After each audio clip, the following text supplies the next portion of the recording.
Iran, which launched this attack, has received over $100 billion in unfrozen assets thanks to the Kamala Harris administration. What do they use that money for? They use it to buy weapons that they're now launching against our allies, and God forbid, potentially launching against the United States as well. Donald Trump recognized that for people to fear the United States, you needed peace through strength. They needed to recognize that if they got out of line, the United States global leadership would put stability and peace back in the world. Now, you asked about a preemptive strike, Margaret, and I want to answer the question. Look, it is up to Israel what they think they need to do to keep their country safe, and we should support our allies wherever they are when they're fighting the bad guys. I think that's the right approach to take with the Israel question. Thank you, Senator. Governor Walz, do you care to respond to any of the allegations? Well, look, Donald Trump was in office. We'll sometimes hear a revisionist history, but when Donald Trump was in office, it was Donald Trump who we had a coalition of nations that had boxed Iran's nuclear program in, the inability to advance it. Donald Trump pulled that program and put nothing else in its place. So Iran is closer to a nuclear weapon than they were before because of Donald Trump's fickle leadership. And when Iran shot down an American aircraft in international airspace, Donald Trump tweeted it because that's the standard diplomacy of Donald Trump. And when Iranian missiles did fall near U.S. troops and they received traumatic brain injuries, Donald Trump wrote it off as headaches. Look, our allies understand that Donald Trump is fickle. He will go to whoever has the most flattery or where it makes sense to him. Steady leadership like you witnessed today, like you witnessed in April. Both Iranian attacks were repelled. Our coalition is strong, and we need the steady leadership that Kamala Harris is providing.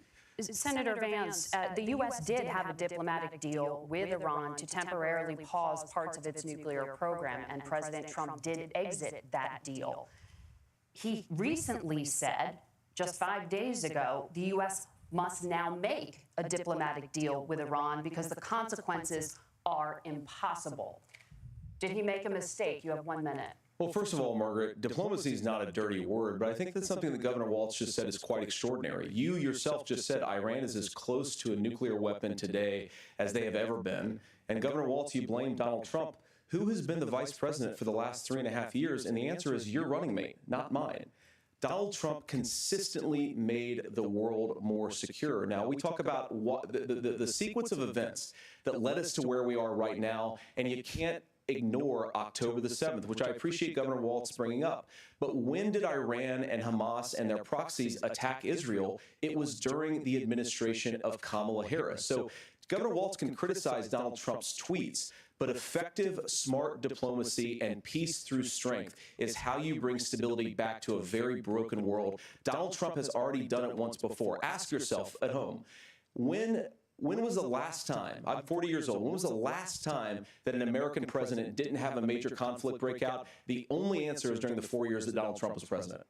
Gentlemen, we have a lot to get to. Nora? Margaret, thank you. Let's turn now to Hurricane Helene. The storm could become one of the deadliest on record. More than 160 people are dead and hundreds more are missing. Scientists say climate change makes these hurricanes larger, stronger, and more deadly because of the historic rainfall. Senator Vance, according to CBS News polling, 7 in 10 Americans and more than 60% of Republicans under the age of 45 favor the U.S. taking steps to try and reduce climate change. Senator, what responsibility would the Trump administration have to try and reduce the impact of climate change? I'll give you 2 minutes. Sure. So first of all, let's start with the hurricane because it's an unbelievable, unspeakable human tragedy. I just saw today actually a photograph of 2 grandparents on a roof with a 6-year-old child, and it was the last photograph ever taken of them because the roof collapsed and those innocent people lost their lives. And I'm sure Governor Walz joins me in saying our hearts go out to those innocent people, our prayers go out to them, and we want as robust and aggressive as a federal response as we can get to save as many lives as possible, and then, of course, afterwards, to help the people in those communities rebuild. I mean, these are communities that I love. Some of them I know very personally in Appalachia, all across the Southeast. They need their government to do their job, and I commit that when Donald Trump is president again, the government will put the citizens of this country first when they suffer from a disaster.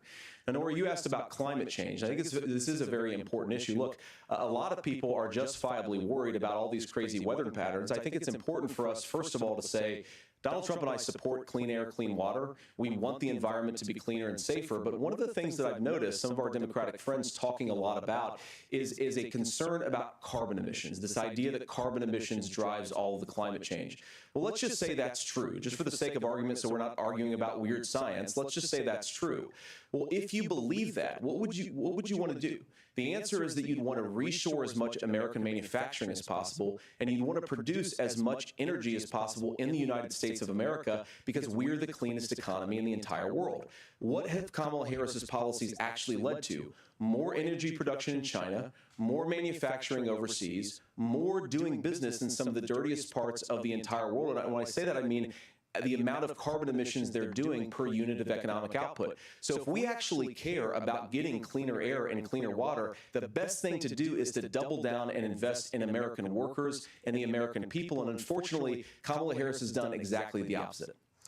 Governor Walz, you have 2 minutes to respond. Well, we got close to an agreement because all those things are happening. Look, first of all, it is a horrific tragedy with this hurricane. And my heart goes out to the folks that are down there in contact with the governors. I serve as co-chair of the Council of Governors as we work together on these emergency managements. Governors know no partisanship. They work together to solve. The governors and the emergency responders on the ground. Those happen on the front end. The federal government comes in, makes sure they're there so that we recover, but we're still in that phase where we need to make sure that they're staying there, staying focused. Now look, coming back to the climate change issue, there's no doubt this thing roared onto the scene faster and stronger than anything we've seen. Senator Vance has said that there's a climate problem in the past. Donald Trump called it a hoax and then joked that these things would make more beachfront property to be able to invest in. What we've seen out of the Harris administration now, the Biden-Harris administration, is we've seen this investment. We've seen massive investments, the biggest in global history that we've seen in the Inflation Reduction Act, has created jobs all across the country. 2,000 in Jeffersonville, Ohio, taking the EV technology that we invented and making it here. 200,000 jobs across the country. The largest solar manufacturing plant in North America sits in Minnesota. But my farmers know climate change is real. They've seen 500-year droughts, 500-year floods back to back. But what they're doing is adapting, and this has allowed them to tell me, look, I harvest corn, I harvest soybean, and I harvest wind. We are producing more natural gas and more oil at any time than we ever have. We're also producing more clean energy. So the solution for us is to continue to move forward, that climate change is real. Reducing our impact is absolutely critical, but this is not a false choice. You can do that at the same time you're creating the jobs that we're seeing all across the country. That's exactly what this administration has done. We are seeing us becoming an energy superpower for the future, not just the current. And that's what absolutely makes sense. And then we start thinking about how do we mitigate these disasters. Thank you. Senator, I want to give you an opportunity to respond there. The governor mentioned that President Trump has called climate change a hoax. Do you agree? Well, look, what the president has said is that if the Democrats, in particular Kamala Harris and her leadership, if they really believe that climate change is serious, what they would be doing is more manufacturing and more energy production in the United States of America, and that's not what they're doing. So clearly, Kamala Harris herself doesn't believe her own rhetoric on this. If she did, she would actually agree with Donald Trump's energy policies. Now, something Governor Walz said I think is important to touch upon, because when we talk about clean energy, I think that's a slogan that often the Democrats will use here. And I'm talking, of course, about the Democratic leadership. And the real issue is that if you're spending hundreds of millions or even billions of dollars of American taxpayer money on solar panels that are made in China, number one, you're going to make the economy dirtier. We should be making more of those solar panels here in the United States of America. Some of them are, Tim, but a lot of them are being made overseas in China, especially the components that go into those solar panels. So if you really want to make the environment cleaner, you've got to invest in more energy production. We haven't built a nuclear facility, I think, one in the past 40 years. Senator. Natural gas, we got to invest more in it. Kamala Harris has done the opposite. That's raised energy prices and also meant that we're doing worse by the climate. Senator, your time is up. Governor, would you like to respond? Well, look, we're producing more natural gas than we ever have. There's no moratorium on that. We're producing more oil. But the folks know, and like I said again, these are not liberal folks. These are not folks that are Green New Deal folks. These are farmers that have been drought one year, massive flooding the next year. They understand that it makes sense. Look, our #1 export cannot be topsoil from erosion from these massive storms. We saw it in Minnesota this summer. and thinking about how do we respond to that, we're thinking ahead on this. And what Kamala Harris has been able to do in Minnesota, we're starting to weatherproof some of these things. The infrastructure law that was passed allows us to think about mitigation in the future. How do we make sure that we're protecting by burying our power lines? How do we make sure that we're protecting lakefronts and things that we're seeing more and more of? But to call it a hoax and to take the oil company executives to Mar-a-Lago, say, give me money for my campaign, and I'll let you do whatever you want. We can be smarter about that, and an all-above energy policy is exactly what she's doing, creating those jobs right here. Governor, your time is up. The overwhelming consensus among scientists is that the Earth's climate is warming at an unprecedented rate. Margaret? Thank you, Nora. We're going to turn now to immigration. The crisis at the U.S.-Mexico border consistently ranks as one of the top issues for American voters. Senator Vance, your campaign is pledging to carry out the largest mass deportation plan in American history and to use the U.S. military to do so. Could you be more specific about exactly how this will work? For example, would you deport parents who have entered the U.S. illegally and separate them from any of their children who were born on U.S. soil? You have 2 minutes. So first of all, Margaret, before we talk about deportations, we have to stop the bleeding. We have a historic immigration crisis because Kamala Harris started and said that she wanted to undo all of Donald Trump's border policies. 94 executive orders suspending deportations, decriminalizing illegal aliens, massively increasing the asylum fraud that exists in our system. That has opened the floodgates. And what it's meant is that a lot of fentanyl is coming into our country. I had a mother who struggled with opioid addiction and has gotten clean. I don't want people who are struggling with addiction to be deprived of their second chance because Kamala Harris let in fentanyl into our communities at record levels. So you've got to stop the bleeding. You've got to re-implement Donald Trump's border policies, build the wall, re-implement deportations. And that gets me to your point, Margaret, about what do we actually do? So we've got 25 million illegal aliens who are here in the country. What do we do with them? I think the first thing that we do is we start with the criminal migrants. About 1 million of those people have committed some form of crime in addition to crossing the border illegally. I think you start with deportations on those folks.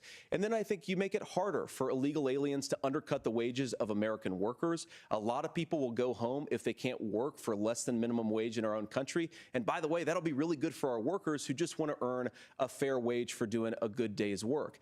And the final point, Margaret, is you ask about family separation. Right now in this country, Margaret, we have 320,000 children that the Department of Homeland Security has effectively lost. Some of them have been sex trafficked. Some of them hopefully are at homes with their families. Some of them have been used as drug trafficking mules. The real family separation policy in this country is unfortunately Kamala Harris's wide open southern border.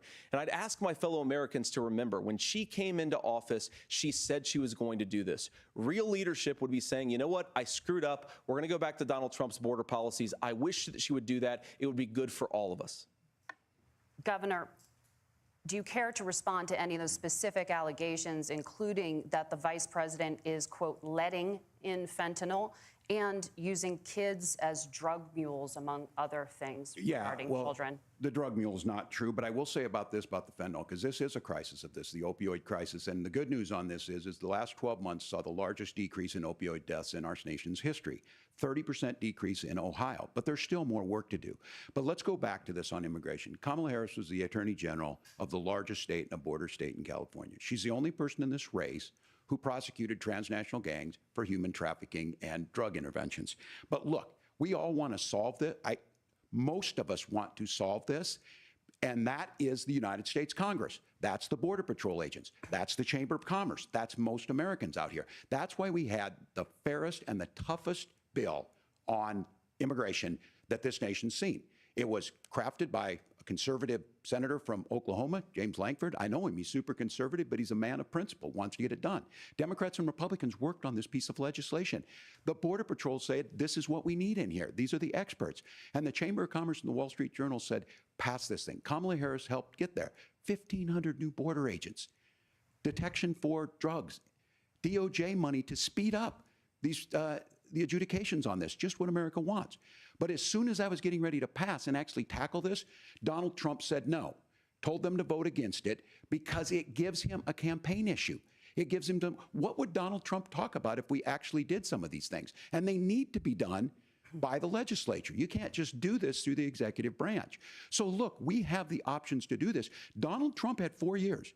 He had 4 years to do this. And he promised you, America, how easy it would be.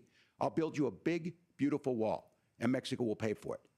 Less than 2% of that wall got built, and Mexico didn't pay a dime.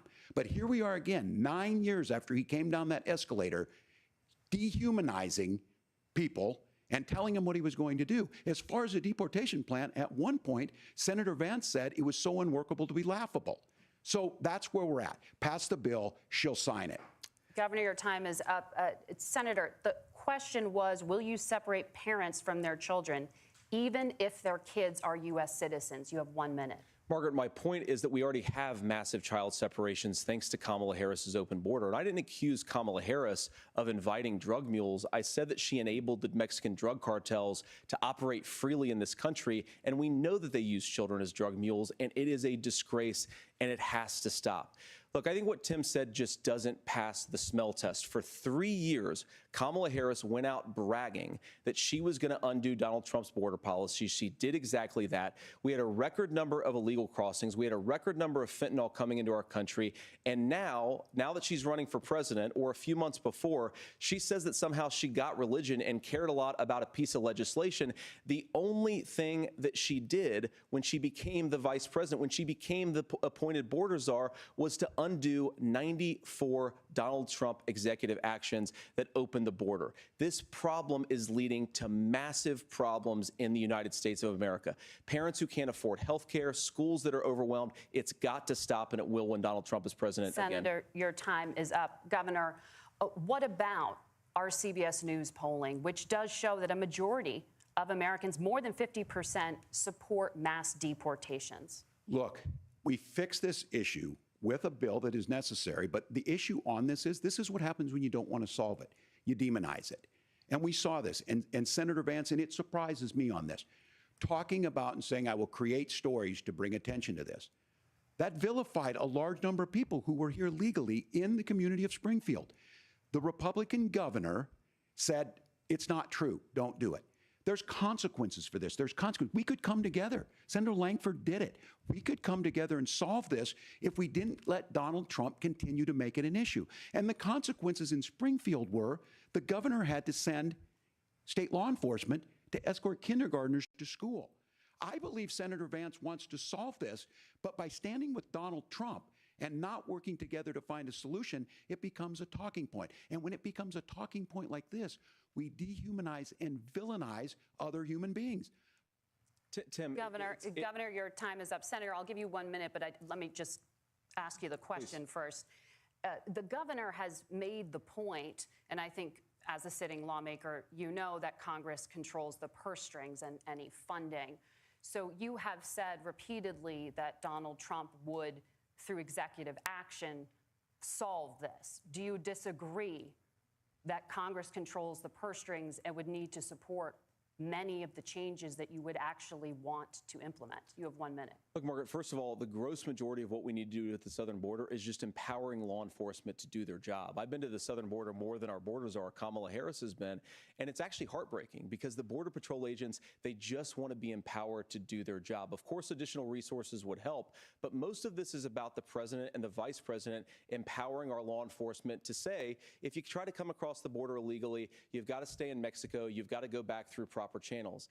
Now, Governor Walz brought up the community of Springfield, and he's very worried about the things that I've said in Springfield. Look, in Springfield, Ohio, and in communities all across this country, you've got schools that are overwhelmed, you've got hospitals that are overwhelmed, you've got housing that is totally unaffordable because we brought in millions of illegal immigrants to compete with Americans for scarce homes. The people that I'm most worried about in Springfield, Ohio, are the American citizens who have had their lives destroyed by Kamala Harris's open border. It is a disgrace, Tim, and I actually think, I agree with you. I think you want to solve this problem, but I don't think that Kamala Harris does. Senator, your time is up. Governor, you have 1 minute to respond. Yeah, well, it is law enforcement that asked for the bill.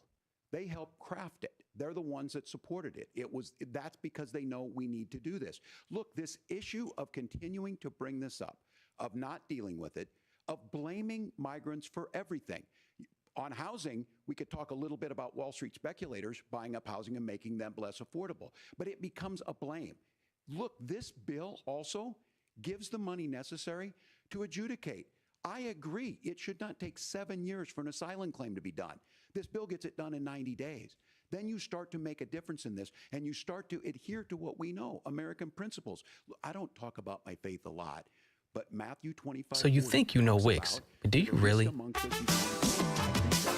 First up, we've got Shake Video Man. Search to change a video title, open YouTube, it's supported click on by your the people YouTube who do channel's it, and picture, it lets us keep our YouTube Studio, dignity about how we treat other people. and Thank you, Governor. on the And left just panel, to clarify click on for content. our viewers, Springfield, Ohio does have a large number of Haitian migrants who have legal status, temporary protected status. Well, Nora? Margaret, but Thank you, no, Senator. no, We have no, so much to get to. Margaret, Thank you, I think it's Nora. important We're because going to turn now to the debate- economy. Thank Margaret, you. the rules were that The you guys economy, weren't going to we're- fact check, and since you're fact checking me, I think it's important to say what's actually going on. So there's an application called the CBP One app, where you can go on as an illegal migrant, apply for asylum or apply for parole, and be granted legal status at the wave of a Kamala Harris open border wand. That is not a person coming in, applying for a green card and waiting for 10 years. That Thank is you, the Senator. facilitation of illegal immigration, Margaret, by Thank our you, own Senator, for leadership. describing the legal process. and We have Kamala so much Harris to get opened up to, that Senator. pathway. Those We have laws so have been on much. the books since 1990. Thank you, gentlemen. The We CBP want to have. One app has not been on the books since 1990. It's something that Kamala Harris created, Margaret. Gentlemen, the audience can't hear you because your mics are cut. We have so much we want to get to. Thank you for explaining the legal process. Nora? Thank you, Margaret. The economy is a top concern for voters. Each of your campaigns has released an economic plan, so let's talk about the specifics. Governor Walz, Vice President Harris unveiled a plan that includes billions in tax credits for manufacturing, housing, and a renewed child tax credit. The Wharton School says your proposals will increase the nation's deficit by $1.2 trillion. How would you pay for that without ballooning the deficit? Governor, I'll give you 2 minutes. Yeah, thank you. And Kamala Harris and I do believe in the middle class because that's where we come from. We both grew up in that. We understand. So those of you out there listening tonight, you're hearing a lot of stuff back and forth, and it's good. It's healthy. That's what this is supposed to happen. You should be listening. How's this going to impact me? The bold forward plan that Kamala Harris put out there is talking about this housing issue. The one thing is there's 3 million new houses proposed under this plan with down payment assistance on the front end to get you in a house. A house is much more than just an asset to be traded somewhere. It's foundational to where you're at. And then making sure that the things you buy every day, whether they be prescription drugs or other things, that there's fairness in that. Look, the $35 insulin is a good thing, but it costs $5 to make insulin. They were charging $800 before this law went into effect. As far as the housing goes, I've seen it in Minnesota. 12% more houses in Minneapolis, prices went down on rent 4%. It's working. And then making sure tax cuts go to the middle class. $6,000 child tax credit, we have one in Minnesota, reduces childhood poverty by 1/3. We save money in the long run, and we do the right thing for families. And then getting businesses off the ground. The law as it stands right now is $5,000 tax credit for small business, increasing that to $50,000. Now, this is a philosophical difference between us. Donald Trump made a promise, and I'll give you this, he kept it. He took folks to Mar-a-Lago, said, you're rich as hell, I'm going to give you a tax cut. He gave the tax cuts that predominantly went to the top class. What happened there was an $8 trillion increase in the national debt, the largest ever. Now he's proposing a 20% consumption or sales tax on everything we bring in. Everyone agrees, including businesses, it would be destabilizing it would increase inflation and potentially lead to a recession. Look, this is simple for you. Where are we going? Kamala Harris has said to do the things she wants to do. We'll just ask the wealthiest to pay their fair share. When you do that, our system works best, more people are participating in it, and folks have the things that they need. Senator, I want to give you a moment to respond on that. But similarly, the Wharton School has done an analysis of the Trump plan and says it would increase the nation's deficit by $5.8 trillion. My question is the same for you. How do you pay for all that without ballooning the deficit? I'll give you 2 minutes. Well, first of all, you're going to hear a lot from Tim Walz this evening, and you just heard it in the answer, a lot of what Kamala Harris proposes to do. And some of it, I'll be honest with you, it even sounds pretty good. Here's what you won't hear, is that Kamala Harris has already done it. because she's been the vice president for 3.5 years. She had the opportunity to enact all of these great policies, and what she's actually done instead is drive the cost of food higher by 25%, drive the cost of housing higher by about 60%, open the American southern border, and make middle-class life unaffordable for a large number of Americans. If Kamala Harris has such great plans for how to address middle-class problems, then she ought to do them now, not when asking for a promotion, but in the job the American people gave her 3.5 years ago. And the fact that she isn't tells you a lot about how much you can trust her actual plans. Now, Donald Trump's economic plan is not just a plan, but it's also a record. A lot of those same economists attack Donald Trump's plans, and they have PhDs, but they don't have common sense and they don't have wisdom, because Donald Trump's economic policies delivered the highest take-home pay in a generation in this country, 1.5% inflation, and to boot, peace and security all over the world. So when people say that Donald Trump's economic plan doesn't make sense, I say look at the record. He delivered rising take-home pay for American workers.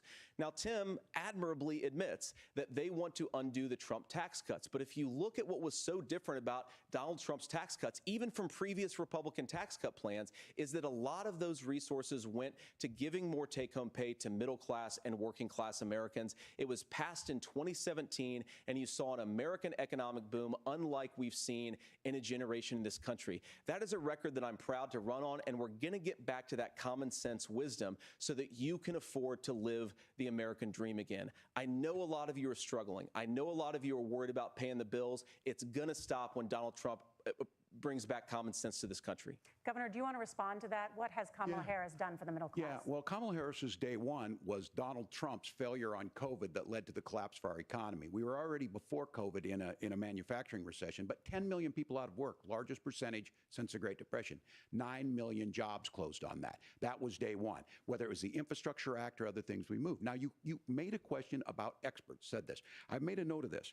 Economists can't be trusted. Science can't be trusted.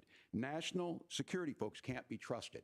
Look, if you're going to be president, you don't have all the answers. Donald Trump believes he does. My pro tip of the day is this. If you need heart surgery, listen to the people at the Mayo Clinic in Rochester, Minnesota, not Donald Trump. And the same thing goes with this. And I ask you out there, teachers, nurses, truck drivers, whatever, how is it fair that you're paying your taxes every year and Donald Trump hasn't paid any federal tax in the last 15 years, and the last year as president? That's what's wrong with the system. There's a way around it, and he's bragged about that. We're just asking for fairness in it, and that's all you want. You have a minute. Governor, you say trust the experts. But those same experts for 40 years said that if we shipped our manufacturing base off to China, we'd get cheaper goods. They lied about that. They said if we shipped our industrial base off to other countries, to Mexico and elsewhere, it would make the middle class stronger. They were wrong about that. They were wrong about the idea that if we made America less self-reliant, less productive in our own nation, that it would somehow make us better off, and they were wrong about it. And for the first time in a generation, Donald Trump had the wisdom and the courage to say to that bipartisan consensus, we're not doing it anymore. We're bringing American manufacturing back. We're unleashing American energy. We're going to make more of our own stuff. And this isn't just an economic issue. I mean, I've got 3 beautiful little kids at home, 7, 4, and 2, and I love them very much, and I hope they're in bed right now.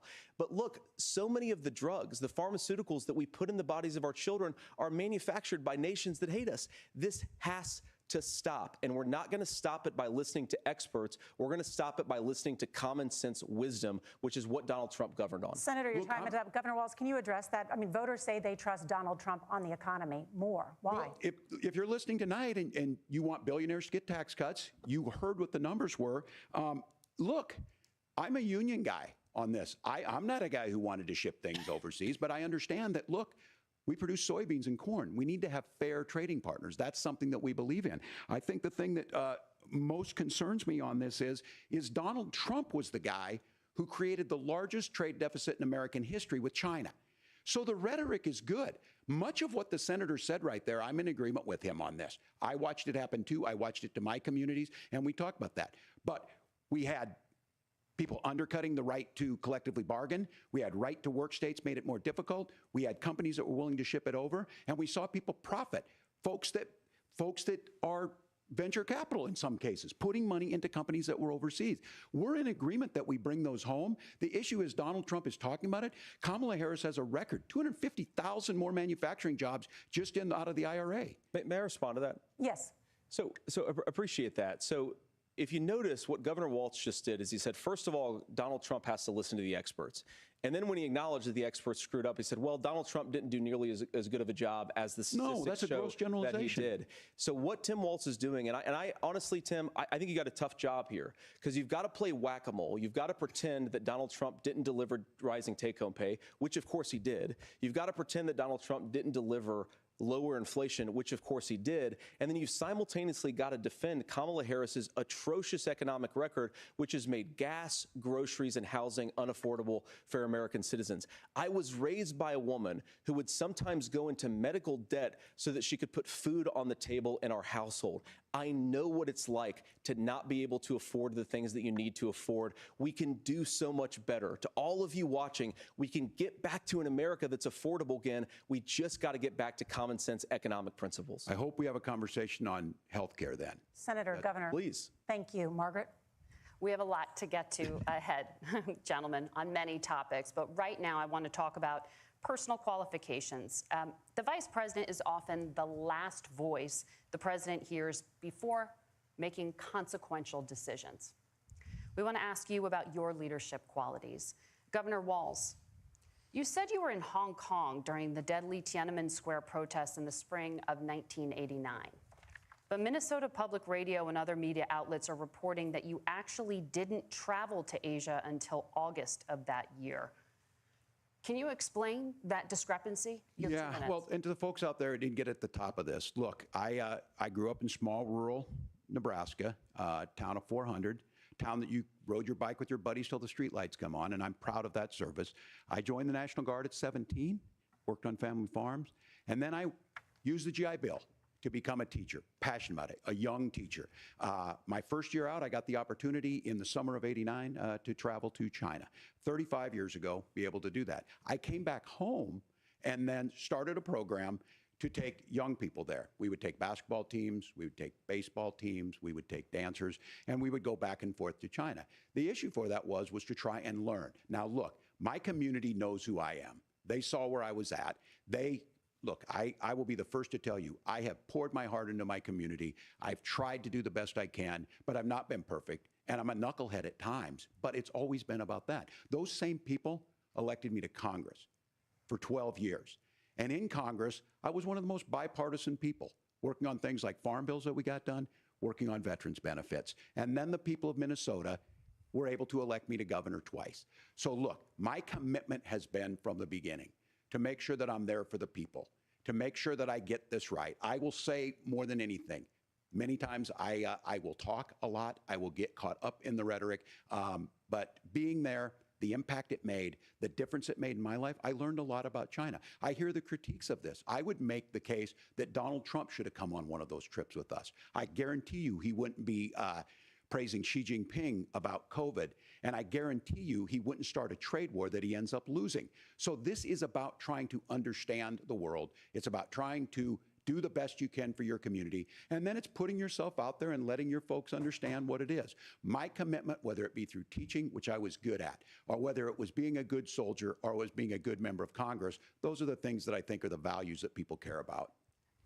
Governor, just to follow up on that, the question was, can you explain the discrepancy? All I said on this was I got there that summer and misspoke on this. So I will just, that's what I've said. So I was in Hong Kong and China during the democracy protests went in. And from that, I learned a lot of what needed to be in governance. Thank you, Governor. Senator Vance, in 2016, you called your running mate, Donald Trump, unfit for the nation's highest office, and you said he could be America's Hitler. I know you've been asked many times, and you've said you regret those comments and explained you then voted for Donald Trump in 2020.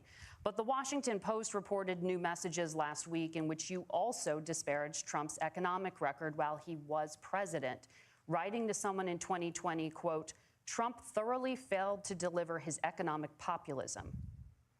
You're now his running mate. and you've shifted many of your policy stances to align with his. If you become vice president, why should Americans trust that you will give Donald Trump the advice he needs to hear and not just the advice he wants to hear? You have 2 minutes. Well, first of all, Margaret, because I've always been open. And sometimes, of course, I've disagreed with the president, but I've also been extremely open about the fact that I was wrong about Donald Trump. I was wrong, first of all, because I believed some of the media stories that turned out to be dishonest fabrications of his record. But most importantly, Donald Trump delivered for the American people. Rising wages, rising take-home pay, an economy that worked for normal Americans, a secure southern border, a lot of things, frankly, that I didn't think he'd be able to deliver on. And yeah, when you screw up, when you misspeak, when you get something wrong and you change your mind, you ought to be honest with the American people about it. It's one of the reasons, Margaret, why I've done so many interviews is because I think it's important to actually explain to the American people where I come down on the issues and what changed. Now, you pointed out to messages from 2020. Margaret, I've been extremely consistent that I think there were a lot of things that we could have done better in the Trump administration the first round if Congress was doing its job. I strongly believe, and I've been a United States Senator, that Congress is not just a high-class debating society. It's not just a forum for senators and congressmen to whine about problems. It's a forum to govern. So there were a lot of things on the border, on tariffs, for example, where I think that we could have done so much more if the Republican Congress and the Democrats in Congress had been a little bit better about how they govern the country. They were so obsessed with impeaching Donald Trump, they couldn't actually govern. And I want to talk about this tariff issue in particular, Margaret, because Tim just accused this of being a national sales tax. Look, the one thing, and you're probably surprised to hear me praising Joe Biden, but the one thing that Joe Biden did is he continued some of the Trump tariffs that protected American manufacturing jobs. And it's the one issue, the most pro-worker part of the Biden administration, it's the one issue where Kamala Harris has run away from Joe Biden's record. Think about this. If you're trying to employ slave laborers in China at $3 a day, you're going to do that and undercut the wages of American workers unless our country stands up for itself and says you're not accessing our markets unless you're paying middle-class Americans a fair wage. Senator, your time is up. Nora? Thank you. Now to the issue of reproductive rights. Governor Walz, after Roe versus Wade was overturned, you signed a bill into law that made Minnesota one of the least restrictive states in the nation when it comes to abortion. Former President Trump said in the last debate that you believe abortion, quote, in the 9th month is absolutely fine. Yes or no? Is that what you support? I'll give you 2 minutes. That's not what the bill says, but look, this issue is what's on everyone's mind. Donald Trump put this all into motion. He brags about how great it was that he put the judges in and overturned Roe versus Wade, 52 years of personal autonomy. And then he tells us, oh, we send it to the states. It's a beautiful thing. Amanda Zaworski would disagree with you on it's a beautiful thing. A young bride in Texas waiting for their child at 18 weeks. She has a complication, a tear in the membrane. She needs to go in. The medical care at that point needs to be decided by the doctor. And that would have been an abortion. But in Texas, that would have put them in legal jeopardy. She went home, got sepsis, nearly dies, and now she may have difficulty having children. Or in Kentucky, Hadley Duvall, a 12-year-old child raped and impregnated by her stepfather. Those are horrific. Now, when God asked about that, Senator Vance said, 2 wrongs don't make a right. There is no right in this. So in Minnesota, what we did was restore Roe versus Wade. We made sure that we put women in charge of their health care. But look, this is not where, if you don't know Amanda or a Hadley, you soon will. Their Project 2025 is going to have a registry of pregnancies. It's going to make it more difficult, if not impossible, to get contraception and limit access, if not eliminate access to infertility treatments. For so many of you out there listening, me included, infertility treatments are why I have a child. That's nobody else's business, but those things are being proposed. And the catch-all on this is, well, the states will decide what's right for Texas might not be right for Washington.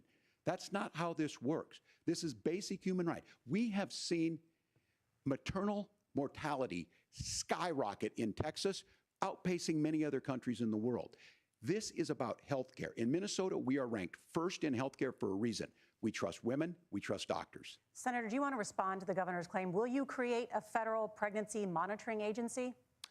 No, Nora, certainly we won't. And I want to talk about this issue because I know a lot of Americans care about it, and I know a lot of Americans don't agree with everything that I've ever said on this topic. And, you know, I grew up in a working class family in a neighborhood where I knew a lot of young women who had unplanned pregnancies and decided to terminate those pregnancies because they feel like they didn't have any other options.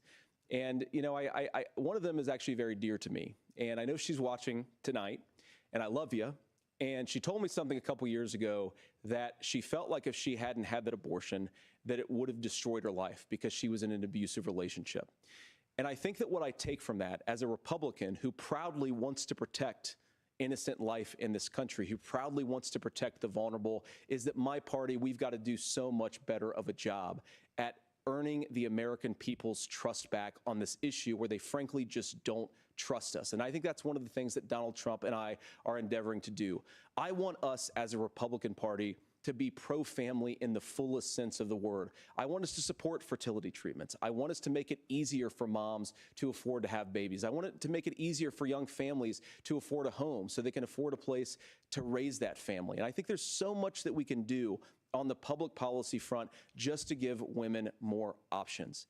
Now, of course, Donald Trump has been very clear that on the abortion policy specifically, that we have a big country and it's diverse. And California has a different viewpoint on this than Georgia. Georgia has a different viewpoint from Arizona. And the proper way to handle this, as messy as democracy sometimes is to let voters make these decisions, let the individual states make their abortion policy. And I think that's what makes the most sense in a very big, a very diverse, and let's be honest, sometimes a very, very messy and divided country.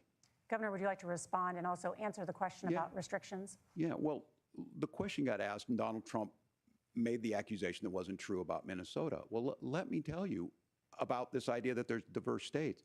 There's a young woman named Amber Thurman. She happened to be in Georgia, a restrictive state. Because of that, she had to travel a long distance to North Carolina to try and get her care. Amber Thurman died in that journey back and forth. The fact of the matter is, how can we as a nation say that your life and your rights, as basic as the right to control your own body, is determined on geography? There's a very real chance had Amber Thurman lived in Minnesota, she would be alive today. That's why the restoration of Roe versus Wade. When you listen to Vice President Harris talk about this subject and you hear me talk about it, you hear us talking exactly the same. Donald Trump is trying to figure out how to get the political right of this. I agree with a lot of what Senator Vance said about what's happening. His running mate, though, does not, and that's the problem. Governor, your time is up. Senator, let me ask you about that. He mentioned, was, I think, referring to a national ban. In the past, you have supported a federal ban on abortion after 15 weeks. In fact, you said if someone can't support legislation like that, quote, you are making the United States the most barbaric pro-abortion regime anywhere in the entire world. My question is, why have you changed your position? Well, Nora, first of all, I never supported a national ban. I did when I was running for Senate in 2022 talk about setting some minimum national standard. For example, we have a partial birth abortion ban in place in this country at the federal level. I don't think anybody's trying to get rid of that, or at least I hope not, though I know that Democrats have taken a very radical pro-abortion stance. But Nora, you know, one of the things that changed is in the state of Ohio, we had a referendum in 2023, and the people of Ohio voted overwhelmingly, by the way, against my position. And I think that what I learned from that, Nora, is that we've got to do a better job at winning back people's trust. So many young women would love to have families. So many young women also see an unplanned pregnancy as something that's going to destroy their livelihood, destroy their education, destroy their relationships. And we have got to earn people's trust back. And that's why Donald Trump and I are committed to pursuing pro-family policies, making childcare more accessible, making fertility treatments more accessible, because we've got to do a better job at that. And that's what real leadership is. Governor, your response. I'm going to respond on the pro-abortion piece of that. No, we're not. We're pro-women. We're pro-freedom to make your own choice. We know what the implications are to not be that. Women having miscarriages, women not getting the care, physicians feeling like they may be prosecuted for providing that care. And as far as making sure that we're educating our children and giving them options, Minnesota's a state with one of the lowest teen pregnancy rates. We understand that too. We know that the options need to be available, and we make that true. We also make it, we're a top 3 state for the best place to raise children.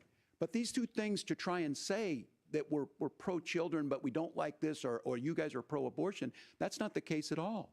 We are pro-freedoms for women to make their choices, and we're going, and Kamala Harris is making the case, to make options for children more affordable, a $6,000 child tax credit, but we're not going to base that on the backs of making someone like Amber Thurman drive 600 miles to try and get health care. Senator? May I respond to that? First of all, Governor, I agree with you. Amber Thurman should still be alive, and there are a lot of people who should still be alive, and I certainly wish that she was. And maybe you're free to disagree with me on this and explain this to me, but as I read the Minnesota law that you signed into law, the statute that you signed into law, it says that a doctor who presides over an abortion where the baby survives, the doctor is under no obligation to provide life-saving care to a baby who survives a botched late-term abortion. That is, I think, That's whether you're pro-choice or pro-abortion, that is fundamentally barbaric. And that's why I use that word, Nora, is because some of what we've seen, do you want to force Catholic hospitals to perform abortions against their will? Because Kamala Harris has supported suing Catholic nuns to violate their freedom of conscience. We can be a big and diverse country where we respect people's freedom of conscience and make the country more pro-baby and pro-family. But please. Yes, Governor, please respond. Look, this is one where there's always something there. This is a very simple proposition. These are women's decisions to make about their healthcare decisions, and the physicians who know best when they need to do this. Trying to distort the way a law is written to try and make a point, that's not it at all. What was I wrong about, Governor? Please tell me, what was I wrong about? That is not the way the law is written. Look, I've given But this, how? I've given this advice on a lot of things, that getting involved, getting engaged, that's been misread, and it was fact-checked at the last debate. But the point on this is there's a continuation of these guys He cannot to try answer. and tell women or to get involved. I use this line on this, just mind your own business on this. Things worked best when Roe versus Wade was in place. When we do a restoration of Roe, that works best. That doesn't preclude us from increasing funding for children. It doesn't increase us from making sure that once that child's born, like in Minnesota, they get meals, they get early childhood education, they get health care. So the hiding behind we're going to do all these other things when you're not proposing them in your budget, Kamala Harris is proposing them. She's proposing all those things to make life easier for families. I asked a specific question, Governor. You gave me a slogan as a response. It's not the case. It's not true. That's not what the law says. So they fact-checked it with President Trump. Gentlemen, there's a lot to discuss. We have to move on, and we're going to be right back with much more of the CBS News vice presidential debate in just a moment.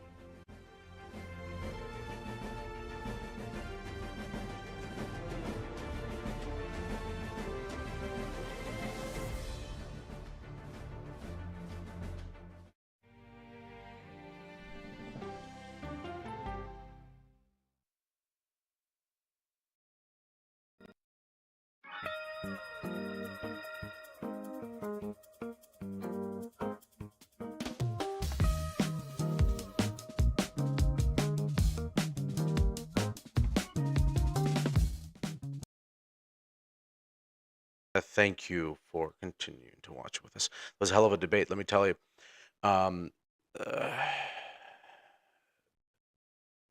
Governor Walz could not answer a simple question.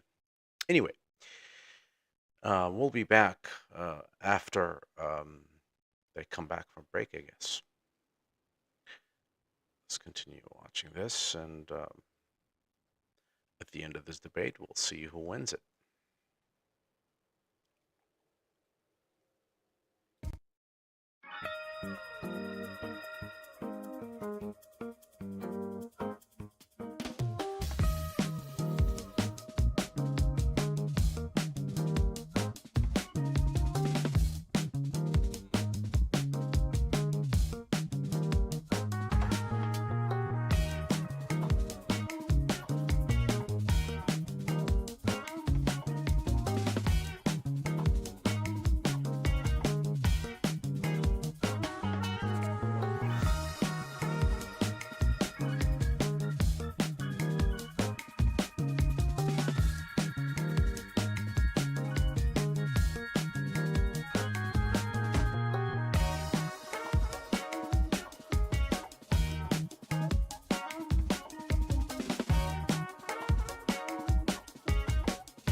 Please still stay with us. Stay tuned. This debate isn't over yet. We will continue to broadcast this debate, and just stay tuned. We'll be back as soon as they get back from their breaks. All right.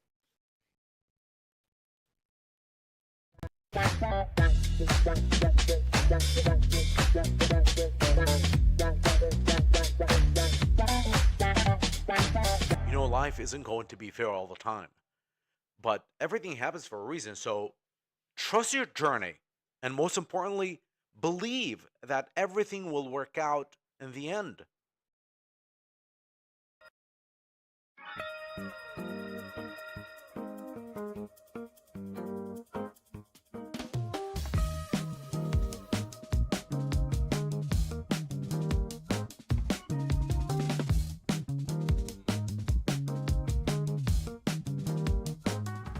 And here we go. They are back. Legislation to ban certain semi-automatic rifles, including AR-15s. So let me ask you, earlier this year, for the first time, the parents of a school shooter were convicted of involuntary manslaughter and sentenced to 10 years in prison. Do you think holding parents responsible could curb mass shootings? I'll give you 2 minutes. Yeah, well, Nora, on that particular case, I don't know the full details, but I certainly trust local law enforcement and local authorities to make those decisions. I think in some cases the answer is going to be yes, and in some cases the answer is going to be no. And the details really matter here, of course. For example, if a kid steals a gun, that's going to be different than if a parent hands over a gun knowing that their kid is potentially dangerous. But look, I want to just sort of speak as a father of 3 beautiful little kids, and our oldest is now in 2nd grade. And like a lot of parents, we send our kids to school with such hope and such joy and such pride at their little faces on the first day of school. And we know, unfortunately, that a lot of kids are going to experience this terrible epidemic of gun violence. And of course, our hearts go out to the families that are affected by this terrible stuff. And we do have to do better. And I think that Governor Walz and I actually probably agree that we need to do better on this. The question is just, how do we actually do it?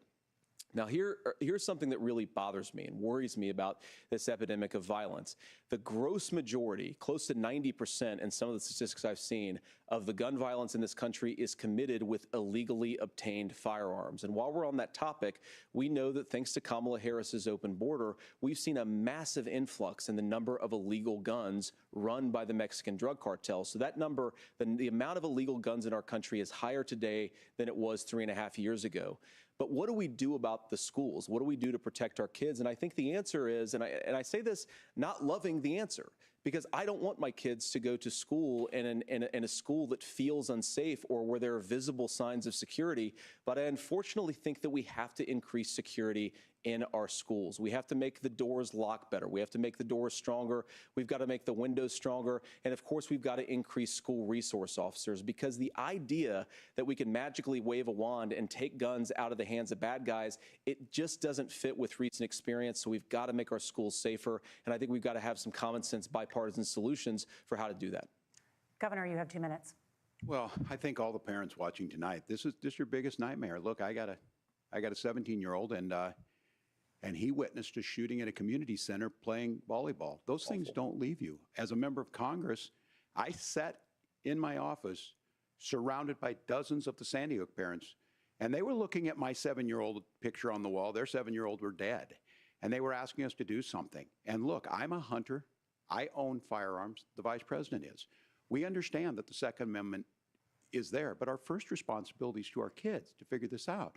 In Minnesota, we've enacted enhanced red flag laws, enhanced background checks, and we can start to get data. But here's the problem.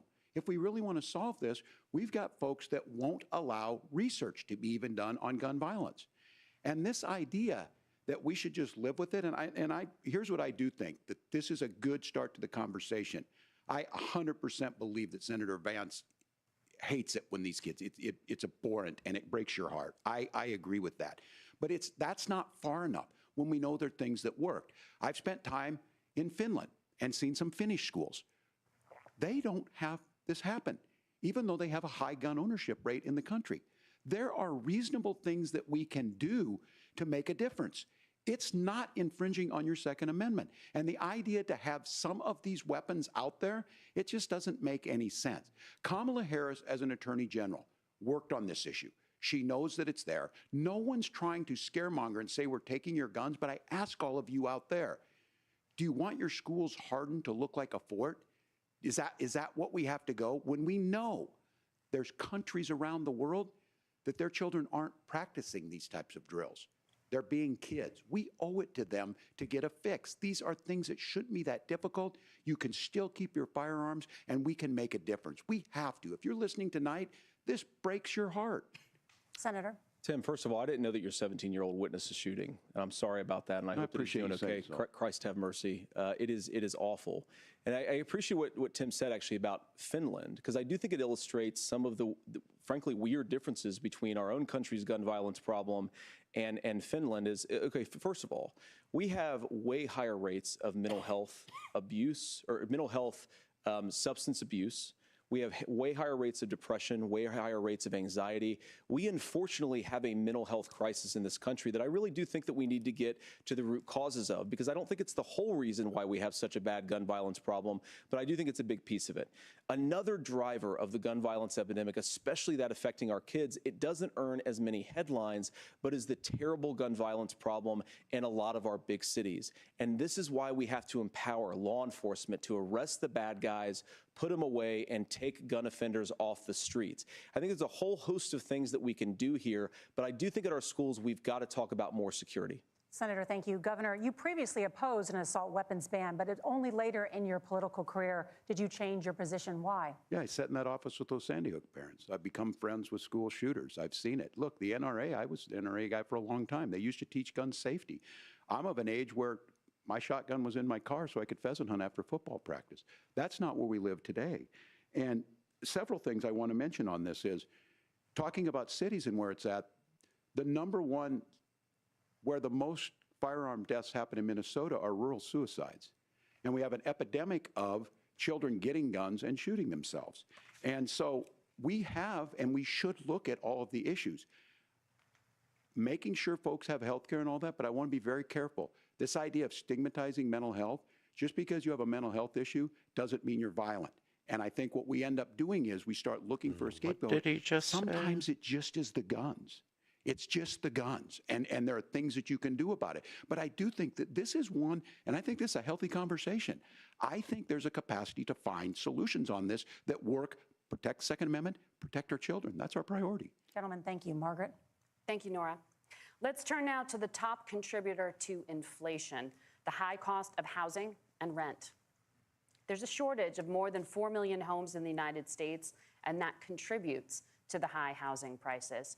Governor Walz, the Harris campaign promises a $25,000 down payment assistance for first-time home buyers and a $10,000 tax credit.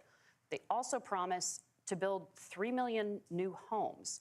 Where are you building these homes, and won't handing out that kind of money just drive up prices higher? No, it's not handing out. We have, first, let me say this issue of housing, and I think those of you listening on this, the problem we've had is that we've got a lot of folks that see housing as another commodity. It can be bought up, it can be shifted, it can be moved around. Those are not folks living in those houses. Those of you listening tonight, that house is a big deal. I bought and owned one house in my life. My mom still lives in the house where I was. And when I think of a house, I'm thinking of Christmas services after midnight mass where you go with your family. We need to make it more affordable. And one of the things, as I said, this program that the Vice President is pushing forward and bringing a new way of approaching this is something we're doing in Minnesota from that lead. We in the state invested in making sure our housing was the biggest investment that we'd ever made in housing. It starts to make it easier. We cut some of the red tape. Local folks, look, we can't do it at the federal level, but local folks make it easier to build those homes. And then that down payment assistance. I can tell all of you out there, one of the, certainly for me, using the GI Bill was one thing, but a veteran's home loan, the big thing about a veteran's home loan is you don't have to pay the down payment.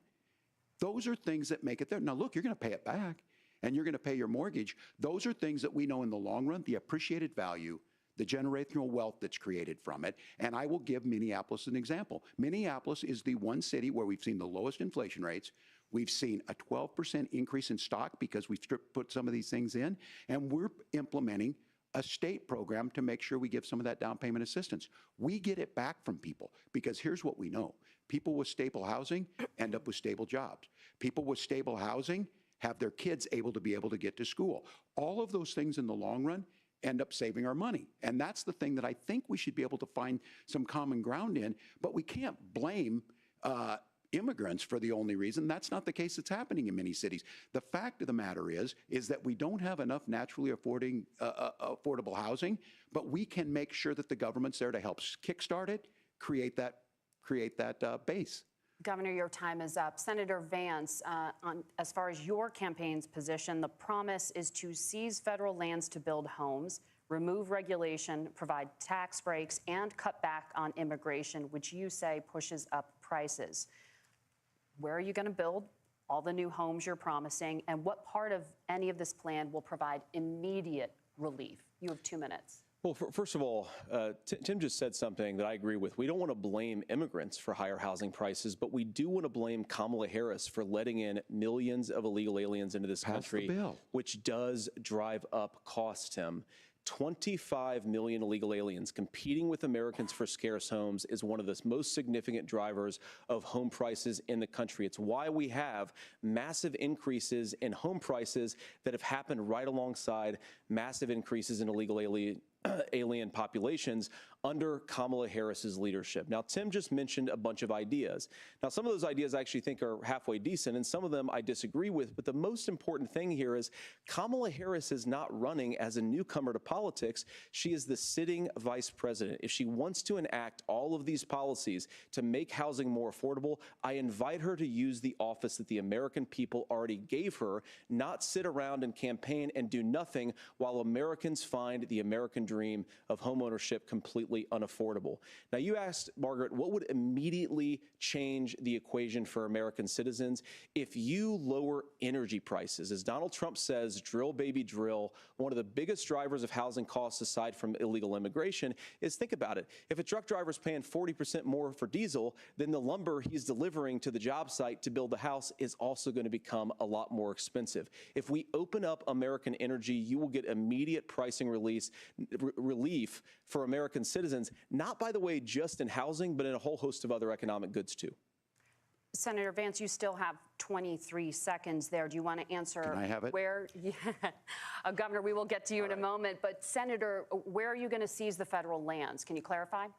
Well, what Donald Trump has said is we have a lot of federal lands that aren't being used for anything. They're not being used for a national park. They're not being used, and they could be places where we build a lot of housing. And I do think that we should be opening up building in this country. We have a lot of land that could be used. We have a lot of Americans that need homes. We should be kicking out illegal immigrants who are competing for those homes, and we should be building more homes for the American citizens who deserve to be here. Senator, your time is up. Governor, I do want to let you respond to the allegation that the vice president is letting in Well, of course, that's not true. And again, you have the facts. I guess we agreed not to fact check. I'll check it. That, look, crossings are down compared to when Donald Trump left office. But it's, again, blaming and not trying to find the solution. I was going to ask, though, on this question, are we going to drill and build houses in the same federal land? And I think when people hear federal lands, these are really important pieces of land. Now, Minnesota doesn't have a lot of federal lands. I know in the western part of the countries we do. There's not a lot of federal lands in and around Minneapolis, for example. So the issue is I don't understand the federal lands issue unless we see this, and I worry about this as someone who cares deeply about our national parks and our federal lands. Look, Minnesota, we protect these things. We've got about 20% of the world's fresh water. These lands protect. They're there for a reason. They belong to all of us. But again, this is when you view housing and you view these things as commodities. Like, there's a chance to make money here. Let's take this federal land and let's sell it to people for that. I think there's better ways to do this. We've seen it in Minnesota. We're able to refurbish some of these houses. We're able to make some investments. That gets people in. And I'm still on the fact on this. Economists, Senator Vance, you said you don't like the economists. Which economists are saying that it is immigrants that's adding to the cost? Governor, your time is up. But Senator, on that point, I'd like for you to clarify. There are many contributing factors to high housing costs. What evidence do you have that migrants are part of this problem? Well, there's a Federal Reserve study that we're happy to share after the debate. We'll put it up on social media, actually, that really drills down on the connection between increased levels of migration, especially illegal immigration, and higher housing prices. Now, of course, Margaret, that's not the entire driver of higher housing prices. It's also the regulatory regime of Kamala Harris. Look, we are a country of builders. We're a country of doers. We're a country of explorers. But we increasingly have a federal administration that makes it harder to develop our resources, makes it harder to build things, and wants to throw people in jail for not doing everything exactly as Kamala Harris says they have to do. And what that means is that you have a lot of people who would love to build homes who aren't able to build homes. I actually agree with Tim Walz. We should get out of this idea of housing as a commodity. But the thing that has most turned housing into a commodity is giving it away to millions upon millions of people who have no legal right to be here. What are the federal regulations? I deal with this as a governor. You can very quickly reply. I'm sorry. I get this as a governor, and I don't necessarily disagree with that in some cases, many of those are local. Many of them are state. I don't know which ones are federal, but I think whenever we talk regulations, people think they can get rid of them. I think you want to be able to get out of your house in a fire. I think you want to make sure that it's fireproof and those types of things. So which are the regulations? Because the vice president's not responsible for those. Congress writes those. Governor, thank you. Gentlemen, we have a lot to get to. You're passionate about the housing crisis, I can tell. But Nora? Thank you. One of the top problems facing Americans is the high cost of health care. Senator Vance, at the last presidential debate, former President Trump was asked about replacing the Affordable Care Act. In response, he said, "I have concepts of a plan." Since then, Senator, you've talked about changing how chronically ill Americans get health insurance. Can you explain how that would work? And can you guarantee that Americans with pre-existing conditions won't pay more? I'll give you 2 minutes. Well, of course, we're going to cover Americans with pre-existing conditions. In fact, a lot of my family members have gotten health care. I believe, members of my family actually got private health insurance, at least for the first time, switched off of Medicaid onto private insurance for the first time under Donald Trump's leadership. And I think that, a lot of people have criticized this concepts of a plan remark. Look, it's very simple common sense. I think as Tim Walz knows from 12 years in Congress, you're not going to propose a 900-page bill standing on a debate stage. It would bore everybody to tears, and it wouldn't actually mean anything because part of this is the give and take of bipartisan negotiation. Now, when Donald Trump was actually president, and again, he has a record to be proud of, prescription drugs fell in 2018 for the first time in a very long time. Under Kamala Harris's leadership, prescription drugs are up about 7%. Under Donald Trump's entire 4 years, they were up about 1.5%. He introduced pricing transparency. Think about healthcare. You go into a hospital, you try to buy something, and nobody knows what it actually costs. That price transparency will actually give American consumers a little bit more choice and will also drive down costs. And we talked about, the reinsurance regulations is what I was talking about. Look, Donald Trump has said that if we allow states to experiment a little bit on how to cover both the chronically ill but the non-chronically ill, it's not just a plan. He actually implemented some of these regulations when he was president of the United States. And I think you can make a really good argument that it salvaged Obamacare, which was doing disastrously until Donald Trump came along. And I think this is an important point about President Trump. Of course, you don't have to agree with everything that President Trump has ever said or ever done. But when Obamacare was crushing under the weight of its own regulatory burden and health healthcare costs, Donald Trump could have destroyed the program. Instead, he worked in a bipartisan way to ensure that Americans had access to affordable care. It's not perfect, of course, and there's so much more that we can do, but I think that Donald Trump has earned the right to put in place some better healthcare policies. He's earned it because he did it successfully the first time. Governor? All right, here's where being an old guy gives you some history. I was there at the creation of the ACA. And the reason it was so important is I come from a major healthcare state, home of the Mayo Clinic, home to Medical Alley, 3M, Medtronic, all of those. We understand healthcare. It's why we're ranked first on affordability and accessibility and quality of healthcare. And so what I know is under Kamala Harris, more people are covered than they have before. And those of you listening, this is critical to you. Now, Donald Trump all of a sudden wants to go back and remember this. He ran on the first thing he was going to do on day one was to repeal Obamacare. On day one, he tried to sign an executive order to repeal the ACA. He signed on to a lawsuit to repeal the ACA, but lost at the Supreme Court. And he would have repealed the ACA had it not been for the courage of John McCain to save that bill. Now, fast forward, what that means to you is you lose your pre-existing conditions. If you're sitting at home and you got asthma, too bad. If you're a woman, probably not. Broke your foot during football, might kick you out. Your kids get kicked out when they're 26. Kamala Harris negotiated drug prices for the first time with Medicare. We have 10 drugs that will come online, the most common ones that'll be there. But look, this issue, and when Donald Trump said, I've got a concept of a plan, it cracked me up as a fourth grade teacher because my kids would have never given me that.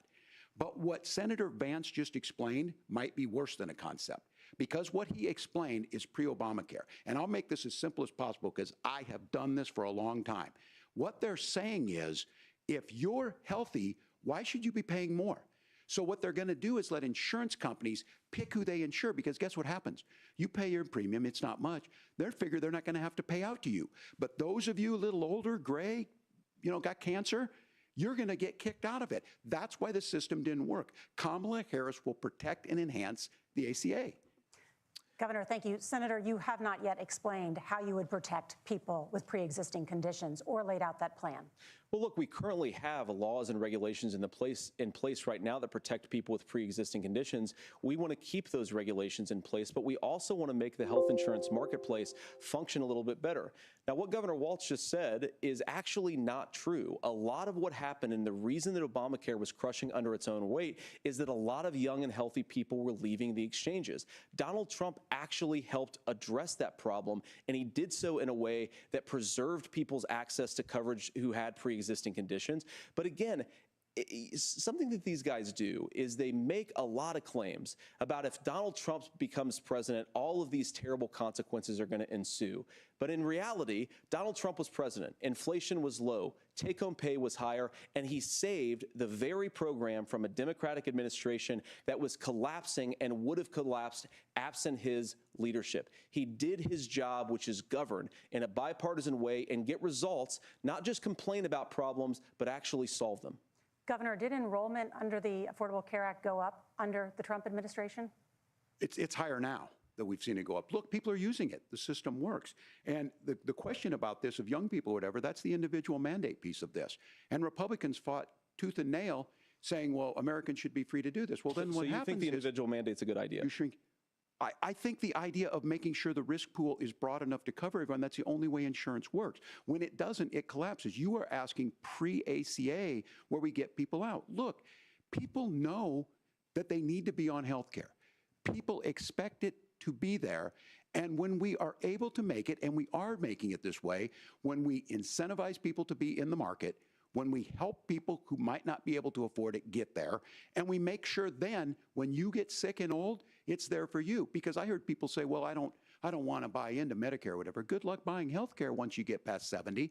So look, the ACA works. We can continue to do better. Kamala Harris did that. The way she made everything better was negotiating those 10 drugs on Medicare for the first time in American history. Thank you. Margaret? Can I address that? I apologize. We're out of time. We have a number of subjects to discuss. Margaret? Let's talk about families in America. There is a child care crisis in this country, and the United States is one of the very few developed countries in the world without a national paid leave program for new parents. Governor Walz, you've said that if Democrats win both the White House and Congress, this is a day one priority for you. How long should employers be required to pay workers while they are home taking care of their newborns? You have 2 minutes. Yeah, well, that's negotiable, and that's what Congress worked. But here's what the deal is. Americans sitting out there right now, you may work for a big company. Look, we're home in Minnesota to some of the largest Fortune 500 companies. Kamala Harris knows that in California. Those companies provide paid family and medical leave. One is, I think they're moral and they think it's a good thing, but it also keeps their employees healthy. We in Minnesota passed a paid family and medical leave. You have a child, and I had to go back to work 5 days after my kids were born. This allows you to stay home a certain amount of time. What we know is that gets the child off to a better start, the family works better, we stay in their employers, we get more consistency in that. So Kamala Harris has made it a priority. We implemented it in Minnesota and we see growth. That's how you become a pro-business state. But the negotiations on it, and here's the issue, those big companies are able to offer it. Those of you out there who don't have it, just imagine what happens if you get cancer or your child gets sick. We know what happens. You end up staying home. In some places, that means no paycheck because you've got no protection on that. This is the case of an economy that Donald Trump has set for the wealthiest amongst us. He's willing to give those tax breaks to the wealthiest. He's willing to say, bust those unions up, do whatever. What we're saying is the economy works best when it works for all of us. And so a paid family medical leave program, and I will tell you, go to the families or go to the businesses and ask them. As far as childcare on this, you have to take it at both the supply and the demand side. You can't expect the most important people in our lives to take either our children or our parents to get paid the least amount of money. And we have to make it easier for folks to be able to get into that business and then to make sure that folks are able to pay for that. We were able to do it in Minnesota, and I'm still telling you this. We were listed as the best state. We're still in crisis on this. A federal program of paid family and medical leave and help with this will enhance our workforce, enhance our families, and make it easier to have the children that you want. Governor, your time is up. Senator, do you support a national paid leave program? And if so, for how long should employers be mandated to pay their employees while they are home taking care of their newborn? You have 2 minutes. Yeah, well, first of all, Margaret, a number of my Republican colleagues and some Democrats, too, have worked on this issue. And I think there is a bipartisan solution here because a lot of us care about this issue. I mean, look, I speak from this very personally because I'm married to a beautiful woman who's an incredible mother to our 3 beautiful kids, but is also a very, very brilliant. And I'm so proud of her. Mom, even for somebody with all of the advantages of my wife, is extraordinarily difficult. And it's not just difficult from a policy perspective. She actually had access to paid family leave because she worked for a bigger company. But the cultural pressure on young families and especially young women, I think makes it really hard for people to choose the family model they want. A lot of young women would like to go back to work immediately. Some would like to spend a little time home with the kids. Some would like to spend longer at home with the kids. We should have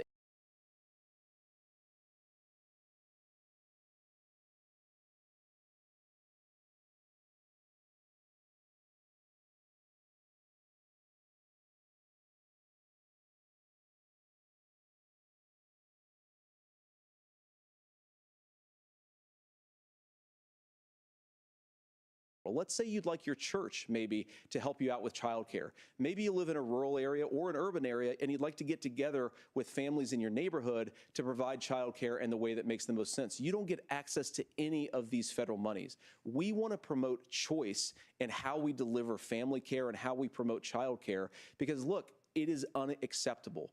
And, you know, of course, Tim and I have been on the campaign trail a lot the past 7 or 8 weeks. And one of the biggest complaints I hear from young families is people who feel like they don't have options, like they're choosing between going to work or taking care for their kids. That is an incredible burden to put on American families. We're the only country that does it. I think we could do a heck of a lot better.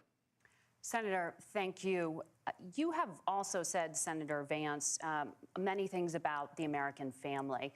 The Federal Reserve says parents will spend nearly as much on child care as they do on housing each month. So I want to get your thoughts on this. President Trump recently said, as much as child care is talked about as being expensive, it's relatively speaking not very expensive compared to the kinds of numbers we'll be taking in. Is President Trump committed to the $5,000 per child tax credit that you have described? You have 1 minute. Well, what President Trump said, Margaret, I just want to defend my running mate here a little bit, is that we're going to be taking in a lot of money by penalizing companies for shipping jobs overseas and penalizing countries who employ slave laborers and then ship their products back into our country and undercut the wages of American workers. It's the heart of the Donald Trump economic plan. Cut taxes for American workers and American families. Cut taxes for businesses that are hiring and building companies in the United States of America, but penalize companies and countries that are shipping jobs overseas. That's the heart of the economic proposal. And I think what President Trump is saying is that when we bring in this additional revenue with higher economic growth, we're going to be able to provide paid family leave, child care options that are viable and workable for a lot of American families. Can you clarify how that will solve the child care shortage? Well, because as Tim said, a lot of the child care shortage is we just don't have enough resources going into the multiple people who could be providing family care options. And we're going to have to, unfortunately, look, we're going to have to spend more money. We're going to have to induce more people to want to provide child care options for American families, because the reason it's so expensive right now is because you've got way too few people providing this very essential service. Thank you, Senator. Governor Walz, your ticket also has some child care tax credit proposals. Do you think Congress will agree to the $6,000 credit for newborns and $3,000 credit for children over the age of 6, as your campaign has promised? Is that realistic?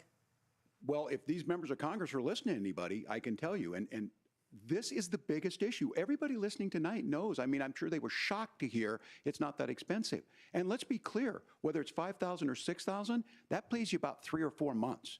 Let's be clear of where we're at on this. It's because we got out of an imbalance on this. We thought we were going to get by not paying people. I don't think Senator Vance and I are that far apart. I'm not opposed to what he's talking about on options. We've done scholarships types of things. I think we need to be open to making the case.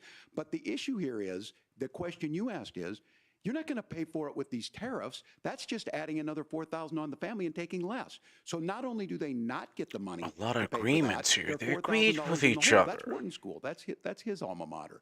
And so I think the issue here is, those members of Congress, I can't believe they're not. When I go to businesses, sure, they'll talk about taxes sometime, but they will lead with childcare and they will lead with housing, because we know the problem is, especially in a state like Minnesota, we need more workers because our economy's growing, but we need the workforce. Governor, thank you. We need to move on. Nora? Let's talk about the state of democracy, the top issue for Americans after the economy and inflation. After the 2020 election, President Trump's campaign and others filed 62 lawsuits contesting the results. Judges, including those appointed by President Trump and other Republican presidents, looked at the evidence and said there was no widespread fraud. The governors of every state in the nation, Republicans and Democrats, certified the 2020 election results and sent a legal slate of electors to Congress for January 6th. Senator Vance, you have said you would not have certified the last presidential election and would have asked the states to submit alternative electors. That has been called unconstitutional and illegal. Would you again seek to challenge this year's election results, even if every governor certifies the results? I'll give you 2 minutes. Well, Nora, first of all, I think that we're focused on the future. We need to figure out how to solve the inflation crisis caused by Kamala Harris's policies, make housing affordable, make groceries affordable, and that's what we're focused on. But I want to answer your question because you did ask it. Look, what President Trump has said is that there were problems in 2020, and my own belief is that we should fight about those issues, debate those issues peacefully in the public square, and that's all I've said, and that's all that Donald Trump has said. Remember, he said that on January the 6th, the protesters ought to protest peacefully. And on January the 20th, what happened? Joe Biden became the president, Donald Trump left the White House, and now, of course, unfortunately, we have all of the negative policies that have come from the Harris-Biden administration. I believe that we actually do have a threat to democracy in this country, but unfortunately, it's not the threat to democracy that Kamala Harris and Tim Walz want to talk about. It is the threat of censorship. It's Americans casting aside lifelong friendships because of disagreements over politics. It's big technology companies silencing their fellow citizens. And it's Kamala Harris saying that rather than debate and persuade her fellow Americans, she'd like to censor people who engage in misinformation. I think that is a much bigger threat to democracy than anything that we've seen in this country in the last 4 years, in the last 40 years. Now, I'm really proud, especially given that I was raised by two lifelong blue-collar Democrats, to have the endorsement of Bobby Kennedy Jr. and Tulsi Gabbard, lifelong leaders in the Democratic coalition. And of course, they don't agree with me and Donald Trump on every issue. We don't have to agree on every issue, but we're united behind a basic American First Amendment principle that we ought to debate our differences. We ought to argue about them. We ought to try to persuade our fellow Americans. Kamala Harris is engaged in censorship at an industrial scale. She did it during COVID. She's done it over a number of other issues. And that, to me, is a much bigger threat to democracy than what Donald Trump said when he said that protesters should peacefully protest on January the 6th. Governor? Well, I've enjoyed tonight's debate, and I think there was a lot of commonality here. And I'm sympathetic to misspeaking on things, and I think I might have with the senator. Me too, man. There's one though that this one is troubling to me, and I say that because I think we need to tell the story. Donald Trump refused to acknowledge this, and the fact is that I don't think we can be the frog in the pot and let the boiling water go up. He was very clear. I mean, he lost this election, and he said he didn't. 140 police officers were beaten at the Capitol that day. Some with the American flag, several later died. And it wasn't just in there. In Minnesota, a group gathered on the state capitol grounds in St. Paul and said, we're marching to the governor's residence and there may be casualties. The only person there was my son and his dog, who was rushed out crying by state police. That issue, and Mike Pence standing there as they were chanting, hang Mike Pence. Mike Pence made the right decision. So, Senator, it was adjudicated over and over and over. I worked with kids long enough to know, and I said as a football coach, sometimes you really want to win, but the democracy is bigger than winning an election.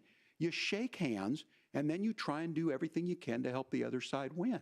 That's what was at stake here. Now, the thing I'm most concerned about is the idea that imprisoning your political opponents, already laying the groundwork for people not accepting this.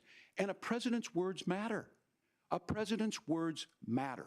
People hear that. So I think this issue of settling our differences at the ballot box, shaking hands when we lose, being honest about it, but to deny what happened on January 6th, the first time in American history that a president or anyone tried to overturn a fair election and the peaceful transfer of power. And here we are 4 years later in the same boat. I will tell you this, that when this is over, we need to shake hands this election, and the winner needs to be the winner. This has got to stop. It's tearing our country apart. Margaret?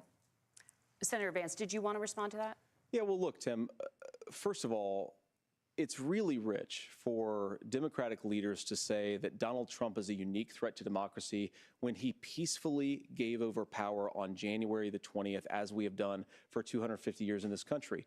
We are going to shake hands after this debate and after this election. And of course, I hope that we win, and I think we're going to win. But if Tim Walz is the next vice president, he'll have my prayers, he'll have my best wishes, and he'll have my help whenever he wants it. But we have to remember that for years in this country, Democrats protested the results of elections. Hillary Clinton in 2016 said that Donald Trump had the election stolen by Vladimir Putin because the Russians bought like $500,000 worth of Facebook ads. This has been going on for a long time. And if we want to say that we need to respect the results of the election, I'm on board. But if we want to say, as Tim Walz is saying, that this is just a problem that Republicans have had, I don't buy that. I don't buy it either. Was not Facebook ads. And I think a revisionist history on this. Look, I don't understand how we got to this point. But the issue was that happened. Donald Trump can do it. And all of us say there's no place for this. It has massive repercussions. This idea that there's censorship to stop people from threatening to kill someone, threatening to do something, that's not censorship. Censorship is book banning. We've seen that. We've seen that brought up. I just think for everyone tonight, and I'm going to thank Senator Vance, I think this is the conversation they want to hear. And I think there's a lot of agreement, but this is one that we are miles apart on. This was a threat to our democracy in a way that we had not seen. And it manifested itself because of Donald Trump's inability to say. He is still saying he didn't lose the election. I would just ask that. Did he lose the 2020 election? Tim, I'm focused on the future. Did Kamala Harris censor Americans from speaking their mind in the wake of the 2020 COVID situation? That is a damning non-answer. It's a damning non-answer for you to not talk about censorship. Obviously, Donald Trump and I think that there were problems in 2020. We've talked about it. I'm happy to talk about it further. But you guys attack us for not believing in democracy. The most sacred right under the United States democracy is the First Amendment. You yourself have said there's no First Amendment right to misinformation. Kamala Harris wants to use the power of government and big tech to silence people from speaking their minds. That is a threat to democracy that will long outlive this present political moment. I would like Democrats and Republicans to both reject censorship. Let's persuade one another. Let's argue about ideas, and then let's come together afterwards. You can't yell fire in a crowded theater. That's the test. That's the Supreme Court test. Tim, fire in a crowded theater. You guys wanted to kick people off of Facebook for saying that toddlers shouldn't wear masks. That's right. Fire in a crowded theater. That is criticizing the policies of the government, which is the right of every American. Senator, the governor does have the floor for 1 minute to respond to you. Yeah. Well, I don't run Facebook. What I do know is I see a candidate out there who refused, and now again, and this I'm pretty shocked by this. He lost the election. This is not a debate. It's not anything anywhere other than in Donald Trump's And Kamala world. Harris Because did not win no primaries. Mike Pence made that decision to certify that election. That's why Mike Pence isn't on this stage. What I'm concerned about is, where is the firewall with Donald Trump? Where is the firewall if he knows he could do anything, including taking an election, and his vice president's not going to stand to it? That's what we're asking you, America. Will you stand up? Will you keep your oath of office, even if the president doesn't? And I think Kamala Harris would agree. She wouldn't have picked me if she didn't think I would do that, because of course that's what we would do. So America, I think you've got a really clear choice on this election of who's going to honor that democracy and who's going to honor Donald Trump. And that will be Donald Trump. Thank you, gentlemen. We will be right back with both of our candidates. The CBS News vice presidential debate continues.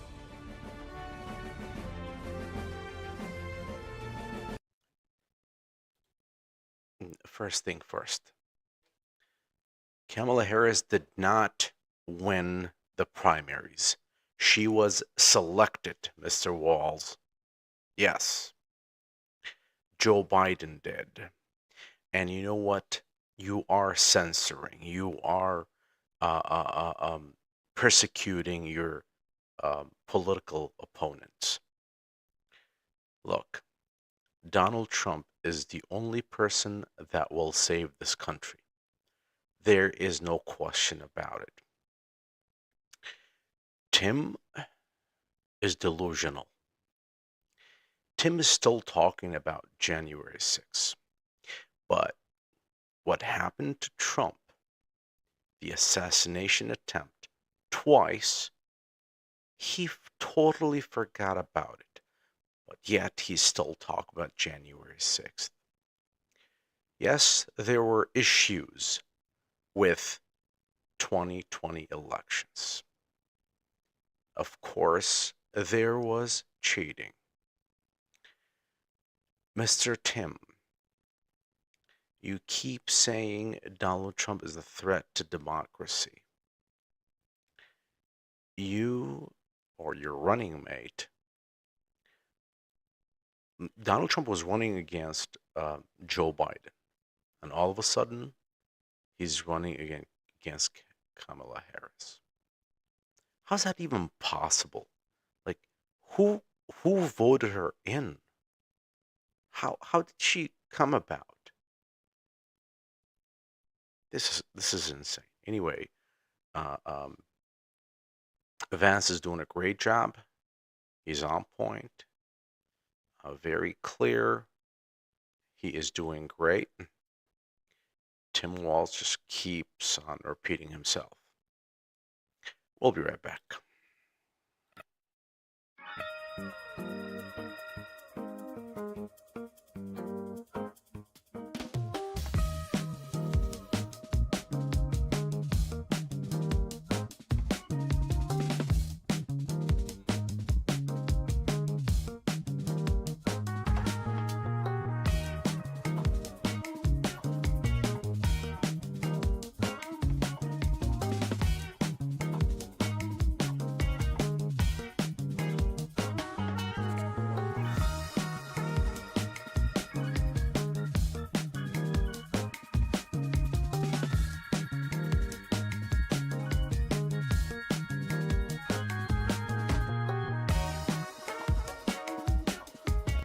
You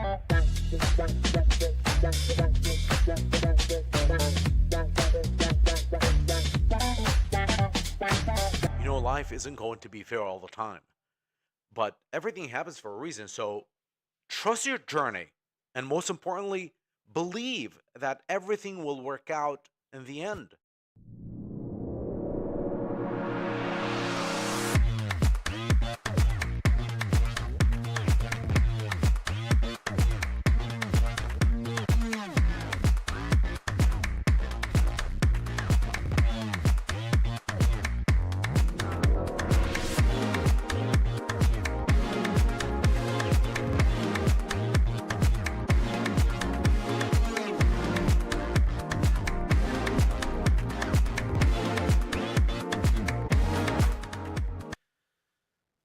They're still on break. I think they will, once they come back, they'll do the closing statements. Based on this debate, of course, I'll be leaning towards Donald Trump for sure. Anyway, they came back from break. Let's get. Welcome back to the CBS News vice presidential debate. It is now time for the closing statements. Senator Vance won the virtual coin toss and elected to go last. So, Governor Walz, you are first. You have 2 minutes. Well, thank you, Senator Vance. Thank you to CBS News. And most importantly, thank you to all of you. If you're still up and the folks who miss Dancing with Our Stars, I appreciate it. But look, the support of the democracy matters. It matters that you're here.